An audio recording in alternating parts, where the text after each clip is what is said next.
Why was the response so heavy-handed? You would have thought this man was involved in organised crime, the amount of people who were raiding his house. A 71-year-old pensioner, retired special constable, is the latest victim in what many are calling the rise of the thought police in the UK. Hi, I'm Emily Carver and this is GBN Originals. Yes, his name is Julian Folks from Gillingham in Kent. He served his community for over a decade as a special constable. He's a man who dedicated his working life to upholding the law. But in November 2023, he found himself on the wrong side of it, no, not for any crime, but for daring to speak his mind online. Yes, 6 officers from Kent Police, yes, 6, arrived at his door.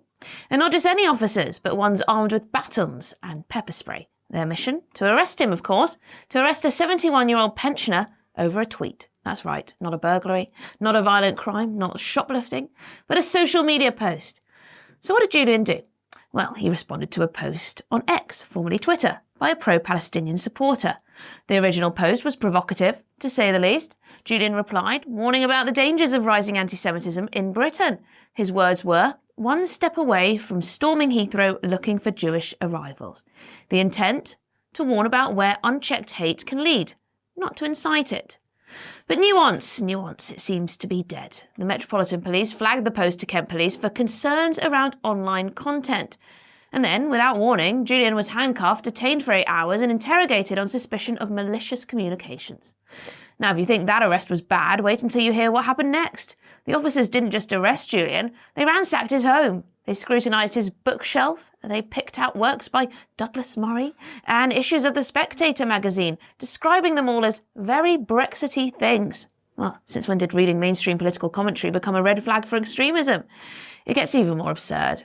The police raised concerns about a shopping list, bleach, tinfoil, gloves, written, and it was all written by Julian's wife, who, by the way, happens to be a hairdresser. Are we now policing what pensioners buy at the shops? And as if that wasn't enough, officers rifled through deeply personal belongings, including newspaper clippings about the tragic death of Julian's daughter. Just imagine having the trauma of having your most private grief poured over by strangers in uniform. Then, after 8 hours in a cell, Julian was offered a caution. Fearing that fighting the charge might jeopardise his ability to visit his daughter in Australia, he accepted, even though he knew he'd done nothing wrong. Only later did Kent Police admit the caution was a mistake and delete it from his record. They apologised for the distress caused, but the damage was done. So Julian is now suing Kent Police with the backing of the Free Speech Union.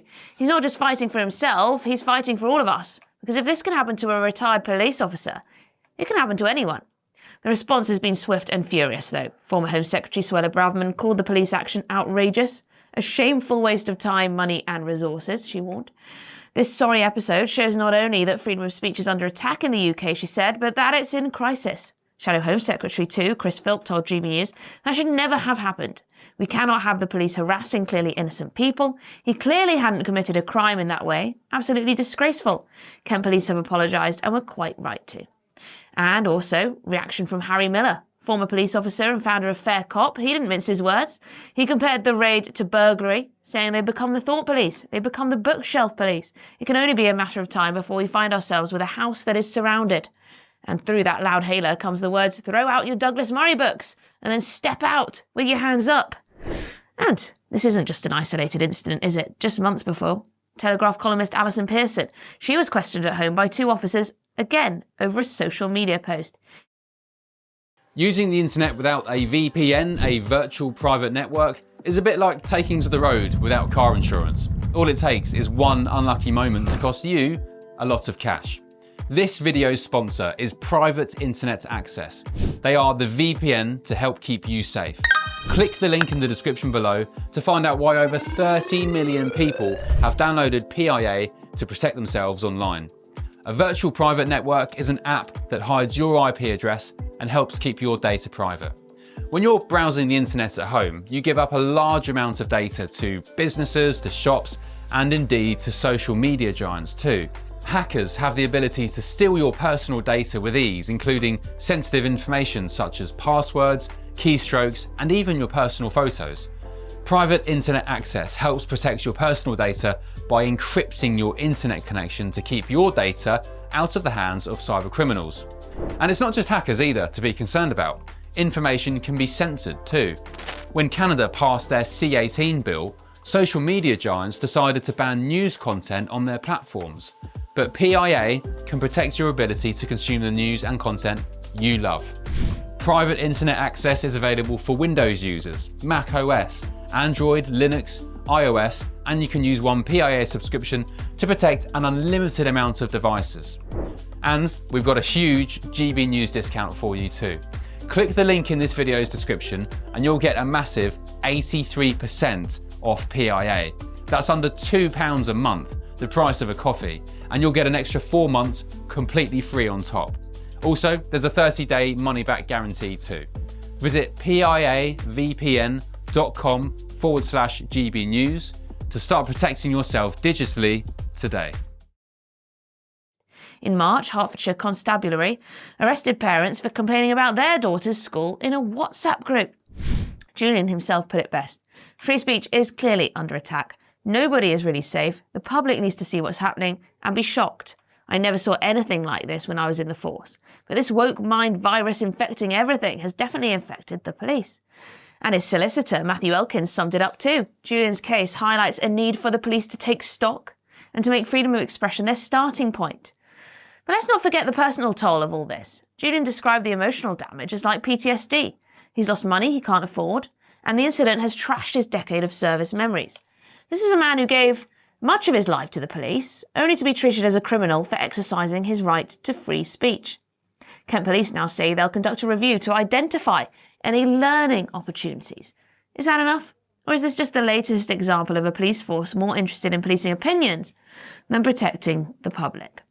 Now, the force gave a statement to the Telegraph newspaper saying the episode had provided learning opportunities, and Kent Police apologised to Mr Folks for the distress caused and how the report was investigated.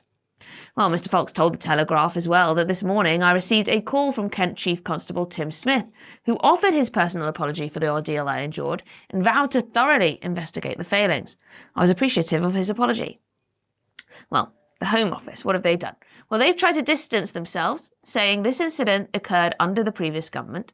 The Home Secretary has made clear that she believes all police forces should be focused on the central priorities of the government's Safer Streets mission. Words are cheap, though, aren't they? What Britain needs now is action on this, a return to common sense, real policing, and to the fundamental freedoms that make this country, or made this country, so great. So if you're watching this and thinking, well, I don't post controversial things online, I'll be A-OK, I'll be fine, think again.